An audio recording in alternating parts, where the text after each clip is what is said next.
এবং তারপরে দেখছেন মাওলানা মুরসালিম সাহেব বিশাল বক্তা, উনি ইনশাল্লাহ আবুল কালাম হাজি মসজিদের ইমাম, একটা মাদ্রাসার নুর ইসলাম সাহেব একটা মাদ্রাসার উনি প্রধান শিক্ষক।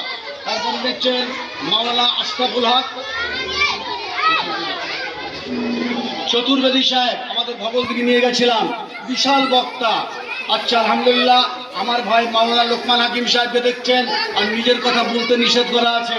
আমার নাম মাওলানা জামিলউদ্দিন সালাফি, সারা পশ্চিমবাংলা সাহেবকে, মাওলানা আশরাফুল সাহেবকে, আদার্স যেগুলো আছে ইনশাআল্লাহ পয়সা দিয়েও খুঁজে পাওয়া যায় না।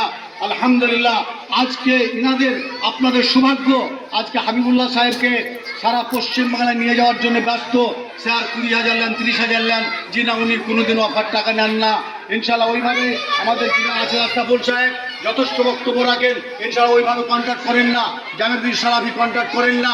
ইনশাল্লাহ কোরআন হাদিসের মধ্যে আলোচনা লেগে যায়। আজকে ইসলামপুরকে আমি ইনশাল্লাহ ধন্যবাদ দেবো যে আজকে আনোয়ার ভাইয়ের মধ্যে একটা ফকির ভিখারি মানুষ নিজের বাবস্থতে নিজের ভিটাতে এই প্রতিষ্ঠান চালু করতে পেরেছেন।